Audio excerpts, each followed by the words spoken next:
Hello, YouTube friends. Jamie Hepworth here. Today, I just wanted to talk to you a little bit about some of my concerns for the future and where I think things may be headed with the way that the world is going and the trends that are happening in the world. Um, in this new age of the chat GPT being able to create images and create text and create movies from, very little input or even full code for websites or apps. The amount of technology that we have is increasing at such a rapid pace that I think most of the jobs that exist in the world are going to be basically be replaced with robotic technology. And I've been thinking about that and how devastating that is and will be, and how it's also an opportunity for people to be freed in new ways because they don't, necessarily have to do the same things that they used to do. But it's just like every solution that we've ever introduced through, these more modern technological means.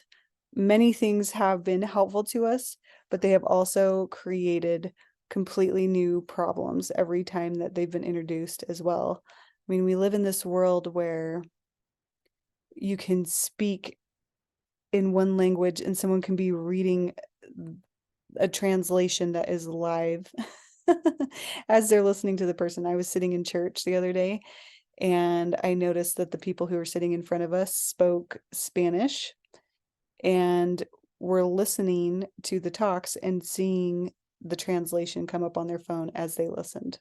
It's like, wow, how cool is that?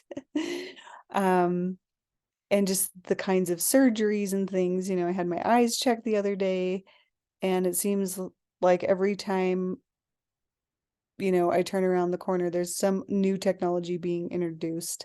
They had more devices to look in my eyes than I've ever had at an eye appointment before. And, maybe some clinics are just more with it or whatever, but I thought it was interesting. At the same time that we have more technology to do more things, I've been thinking about, like, what are the implications? What are the moral implications? When I was a high school student, in my biology class, I remember that we watched the movie Gattaca. Did anybody ever watch that? Gattaca is where they basically have the technology where you can choose to make more perfect humans biologically. So they would choose which eye color they wanted their children to have, or what what skills or talents they wanted them to have, or if they wanted them to be a boy or a girl. And people who were less genetically able were, I think they call them invalids or something. Their term for invalid was like you were invalid, and you were invalid to do certain jobs. Um, but it reminded me of a movie my friend just told me about that I want to go watch now, but I'm really curious about it. I think she said it was called Selfless, and it's about a man in a situation where he pays all this money so he can have basically a donor body to have his consciousness put into this other body to be able to see what it's to be able to keep living, because he's got too many issues going on with his own body. And it turns into this scenario where the way that they had presented it was that, oh, we can grow these bodies from scratch now, but they weren't actually growing the bodies from scratch. They were taking other people's bodies of people who already lived. It kind of made me think of some of the problems caused by capitalism in this global economy, where you can really be using people and not be aware of it because everything is so far away. It's so distant. Like, you could totally be having some slave in India making your bedspread or whatever, and not know, because they're getting paid, pennies on the dollar to live in a trash heap while you have all these nice things. I'm saying that as I realize that there's probably things, like tons of things in my home that are like that. Um, and in Isaiah, there's a prophecy that talks about, he shall not live in a house that does not build it. He shall not eat that does not grow it himself. I've thought about that a lot. Like, what does that actually mean, that we take personal responsibility and that things are brought closer to home? I think technology allows us to, in some ways, be closer to home, but we're also more reliant on things that we have absolutely no control over. Like, and the amount and the quantity of what can be produced with the technological developments that we're having are of such a fast pace that we're going to be drowning in information and drowning in technology and drowning in possibilities. And I think the key for all of us in trying to figure out like how to navigate this is going to be, how do we turn to the wisdom of past ages, and how do we be present with people that we're with in the moment? What does it mean to be a human? What does it mean to have a mind and to use it for good, when you can, give a couple of sentences and have a complete essay or a complete book written for you by a machine? Like, what does artistic expression and harmony mean when you can have music composed for you or images composed for you, when things aren't even real anymore? I notice in my Facebook feed, there's a lot of images that I have a gut sense that they are created by AI. It's like, what can I actually trust anymore? I don't know. Basically anything can be made up. And in this age where they're able to do deep fakes, I've seen some pretty convincing deep fakes on the internet where they can take someone's voice and image, and they can make them give a speech that they want them to give and make it look like it's a real thing. What can we actually trust? What is real? And, in this modern age, like, we're so separated from our agriculture as well, where we have, invested in monocropping, invested in spraying in all these pesticides, and invested in just technologies that subvert or modify in a very deep, and I think a too fast-paced way. It's too fast for it to be wise or respectful of nature. I think it's extortive of nature, the way that we do our food. That I think we're nutrient deficient in a lot of ways. I think our soils are more deficient. I think we're experiencing desertification. I think we're seeing that while we have the appearance of abundance in a lot of ways, and we actually do, in many ways, we're living lives that kings could never live. To have air conditioning, to be able to drive around in a car, to be able to look up all of the digital copies of all of the books of all of, recorded history for free. You could just type it on a device and find it, and be able to search all these public domain images and have access to all the most beautiful art in the world. My friend has like this gorgeous TV screen that she always has fine art just rotating through on her wall. So like her family gets to enjoy a gorgeous art gallery all day long, 24 hours a day. Like, they've got gorgeous artwork floating, replacing on their screen. It's like, wow, that's amazing. Some of the things that we can do with technology are just incredible. And it does make it us to be like kings and queens in a big way. But then what do we do with it? Is this just for gluttony's sake? Is this just to be able to laze about and be told what to think? I think my concern is that while we have the internet, and the internet has made it easier to connect with other people, for example, being able to speak other people's languages through translating software, it also makes things very unstable because the democratic nature of of a society where we have like, oh, all of this open communication, there's so much information, it can be filtered. I don't know, anybody can say anything, so there's no quality control.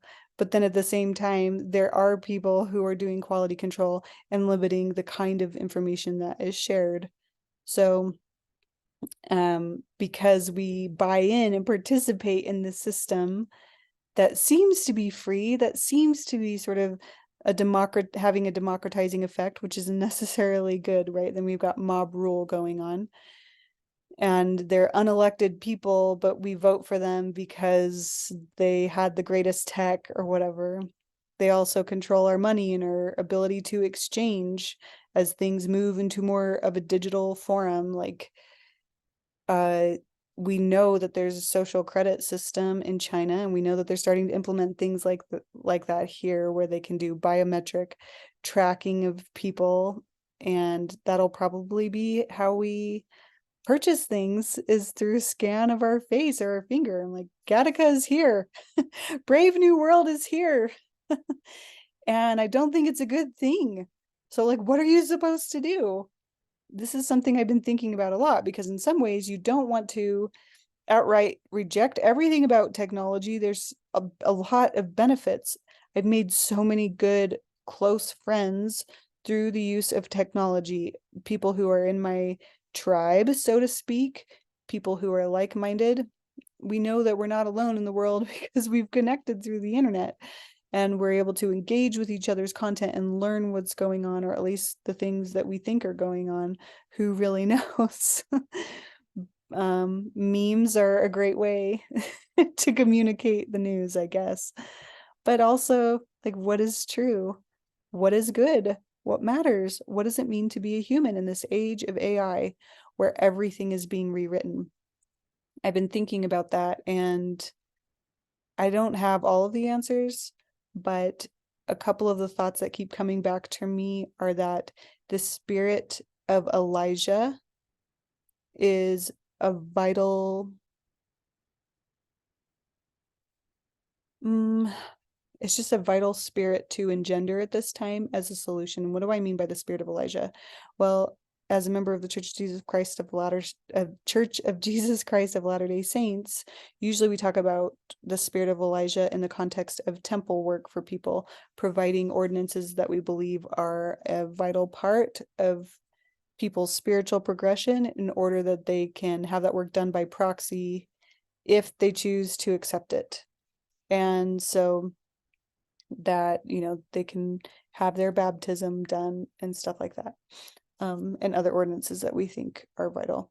So, but I think that the spirit of Elijah in the scriptures, the way it's explained in the Bible, is that the hearts of the fathers will turn to the children, and the children's hearts will turn to their fathers. Fathers to children, children to fathers, right? It goes both directions. Like, what does that mean? I mean, in the context of a religious application, according to my religious tradition, there's very specific meanings of that, and I don't think we even understand it very well. Like, it's really talking about the promises of Abraham, to have like greater increase and to become more united with God and sharing in more of the benefits that God enjoys because of the nature of your relationship with God. But I think even just this idea of how do we turn towards the past in this age where everything is dramatically racing towards the future and racing towards extortion and racing towards more and more production, so that it's so hard to be even able to discern what is valuable anymore, when everything's cheapened because it can all be printed by like a 3D printer in plastic for pennies on the dollar, what has value, what lasts. And I think there are a lot of old ways of doing things and a lot of old ways of taking care of ourselves, and old ways of relating to people in the human condition, and old ways of growing our food, and old ways of preparing our food, and old ways of um, connecting in neighborhoods, in tribes, in communities where people agree about similar things, old ways of transporting ourselves, so that, even to the degree that, isn't it funny that we pay for gym memberships to go work out, but our food is produced by other people? It's like we could probably get a better workout and we wouldn't have to travel so far if we brought things closer to home. I think localization is a huge answer to the AI problem. Localization of all of the needs that we have with people that we fundamentally share values and agreement with are some of the answers to the AI problem. I think another answer to the AI problem is notebooking. What do I mean by notebooking? Notebooking, I mean that you keep a journal of some kind, a record of some kind, where you take the time to process what you learned each day. And you learn how to record it as beautifully and thoughtfully and carefully as you can. Why is that important? I mean, one of the things that I love to teach my kids, and that I think is a fundamental difference between public schooling and homeschooling, is the difference between the multiple choice test approach to life, where we're just trying to regurgitate answers to say whatever it is that we think will be important to the teacher so we can get a certain grade, right? It's a performative type of thing. And I think that's what AI is enabling people to do, is to perform or do something or produce the answer for you, right? But where that's the direction that AI is going, to me, true learning is about being able to see clearly and accurately. What can you actually remember? Like, remember is a very key word throughout the scriptures. Remember, remember. One of my most favorite scriptures is in the Book of Mormon, and it's Helaman 5:12. And I'm gonna say it from memory. Hopefully I have it close enough or well enough remembered to share, but it goes like this. Oh, remember, remember, my sons, that it is upon the rock of our Redeemer, who is Christ, that you must build your foundation, that when the devil shall send forth his mighty winds, yea, when all his hail and his mighty storm shall beat upon you, it shall have no power over you to drag you down to the gulf of misery and endless woe, because of the rock upon which ye are built, which is a sure foundation, a foundation whereon if men build, they cannot fall. I love that scripture. And I think we're headed into times of misery and woe. I think it's strange that a lot of people are on medication to manage their emotions. We're so disconnected from our bodies and from our food and from our awareness and being able to be present. We just are so focused on producing. We're producing ourselves into a pit of death. But what brings life is noticing, is remembering, is connecting, is understanding, is taking the time to appreciate what is already here. I think we have more wisdom in ancient practices and approaches to the world than we do in everything that's being technologically developed going forward. I do tend to be more of a naturalist and more of a, I mean, like, I'm just more naturally minded, and so I like things to be more rudimentary. I like things more organic and natural. But I guess, there's always like a spectrum of things. But what I see going forward, like what would be truly enlightened, is to see societies that get it, so that full-on systems can actually accommodate care of people and the earth and their values that societies and communities care about in non-hypocritical ways. Because at this point, with the world the way that it's set up, we're headed more towards globalization and homogenization of people and control of people's minds. And so that to me is one of the main answers to the AI problem, is that we're able to think for ourselves and to question the thoughts that we think for ourselves, and to be able to connect with a source of information and wisdom and guidance that is higher than ourselves. If you can't do that in this age, then I think we'll be sucked up easily by the barrage of things that are coming and that are always expanding. I apologize for the break there. My one of my kids just came out of their room. So, anyways, people that can remember things, people that can discern what is valuable and what is not, people that know how to work with other people, people know how to appreciate things of the past, old ways of doing things, old ways of knowing things, old ways of constructing things, old ways of relating and transporting themselves. Like,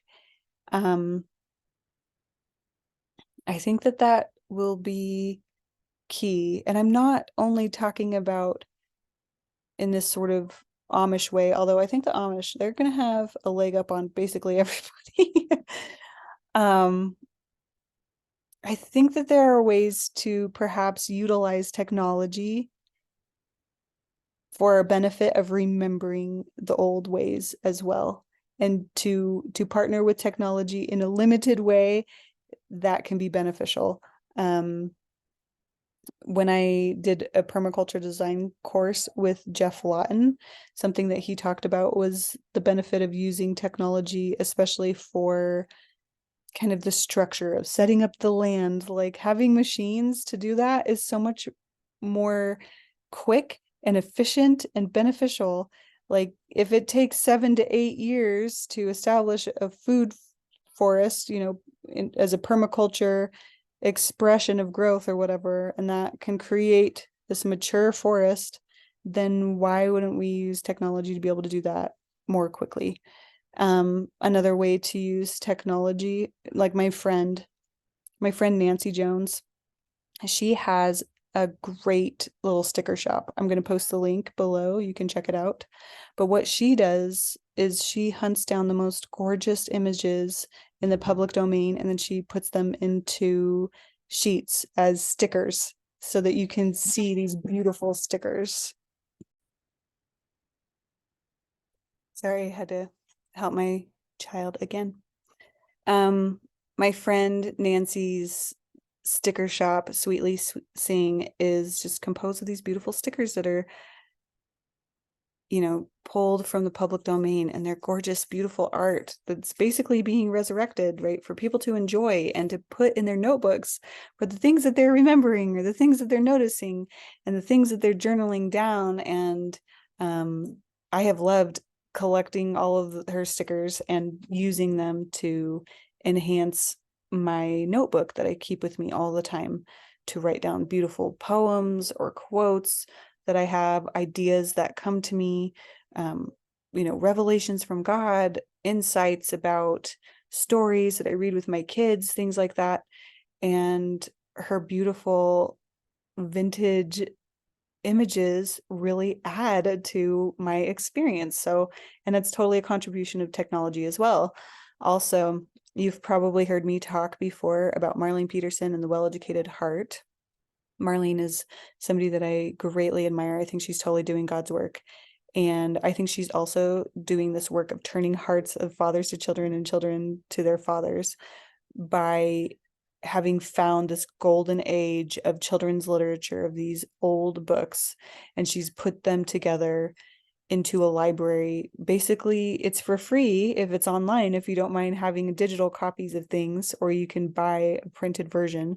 If you're ever like, oh man, I'd love to have a wonderful library that could inspire hope when everything falls apart. Yeah, well, this is the library that you would want to buy on Libraries of Hope. I'll put a link to Marlene's site too. We utilize that in our home a lot, but the idea that there's this beautiful literature and this beautiful way of teaching and looking at things, but it's rooted in the more ancient approach, or but it's like a refined ancient, like we learned some important lessons, and like this is the time, like we were really nailing it. the things that are produced in this new era, sometimes they understand this new approach, but sometimes we miss it. I think we do have the benefit in this day and age of like looking back with technology to kind of get perspective, but even that could be warped because of the kinds of messages that we are getting technologically and in society. We really do live in a 1984 sort of world where things aren't always what they seem. In fact, it can be the exact opposite of what you would expect things are. I mean, a lot of the discussion that we see surrounding um the gender issue is kind of a competition between old school and ancient ideas about biological reality and what can we do with that, or how can we push the limits, right? So like where are the boundaries anymore? Like where's the stabilizing force for good and clarity about what we can do and what we ought to do, and the wisdom of looking at what is already and has been forever, and what is possible, and what new doors or frontiers could be opened. It's a very interesting question. Um, there's other ways that we can look to the past and appreciate the past. I think something I've been noticing and enjoying a lot is that more ancient ways of looking at healing are, they just seem to be more, I don't know, it's probably not mainstream for everybody, but you know, connecting with intuition and learning how to heal in these more ancient ways is becoming more mainstream, at least for people in my community. It's more accessible than it has been, perhaps, after a time of kind of being hidden. So these are some ways that we connect to old ways of doing things. But I'd love to see even more of a revival of that. I think it's only in the appreciating of the ancient ways of doing things, but with like our new technological flair, like how do we bring those things together and use technology to also connect us more powerfully with the ancient and the good, to help us be people who notice more and who are more connected and grounded in our own bodies and with each other, in our relationships and in our communities. And how can we localize things? Anyways, what do you think will be most helpful with the AI developments that are happening at a rapid pace? Is that what you think is going to be the most disruptive potentially to the way that we currently understand that life is, you know? And it's interesting. I have my brother's always like, hey, you should really get on this AI thing. Like, he's always liking to develop apps and do things on a technological basis, and he's like full out embracing it and enjoying it. And I have definitely appreciated technology. I mean, right now I'm talking to however many people will watch this video in the present moment, but I will post it, and across time, like potentially hundreds or thousands of people, who even knows, millions of people could watch this, right? Because I had technology and I used it. Like that would never be something that I could do before this modern age. I couldn't speak to that many people if it was only the people that I could gather to my space in a physical way. So the capacity for impact is enormous. So like, what are the impacts that we want to use? Like the technology is here. What are the technological applications that will be most beneficial in connecting us with what is wise and what is good and what actually makes us human and more godly? Um, I am a little concerned about the technological advances on the health front, as I think that in many ways they may be sort of a substitute or a false resurrection. I believe that a lot of things that we see, um, we have a lot of things that are prophesied in the Bible about this idyllic situation for the people who choose to follow God and build God's community basically together. But I think that we're going to see counterfeits that are put forward as substitutions. And I think one of the substitutions could be basically a false resurrection. Like, what are the things that we can technologically do to just like keep people alive? And like that movie, Selfless, that my friend was telling me about, what is it that we actually need to do? But like at some point, you know, where where is technology a benefit to us? Where is it further enslaving us? In C.S. Lewis's book, The Great Divorce, he talks about this problem that basically every time we accept technology that we can't develop ourselves or we can't utilize ourselves, we're in a form of slavery, because whoever actually has the information is the one who is able to utilize it and to leverage it against people. And I'm like, that's kind of interesting. There was a German class that I took. I think it was some sort of German philosophy course, and I cannot find who wrote this article or essay, but there was this idea that was taught in it that this idyllic society would be as holistic as possible, in that everybody knew at least a little bit about all of the ways that all the things in their society were provided for. And that was the happiness, like they could grasp what they were working with, and that they knew how to do all of the things. To me, that seems pretty idyllic, but is that all that we need? I mean, do we need new frontiers? Do we have so much curiosity as humans? We just have to see what's going to happen when we, push the button you're not supposed to push. I don't know.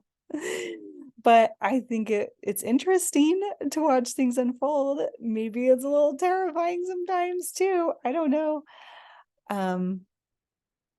But as I think about tuning into ancient ways of connecting with God and understanding truth, that to me is what grounds me and helps me know that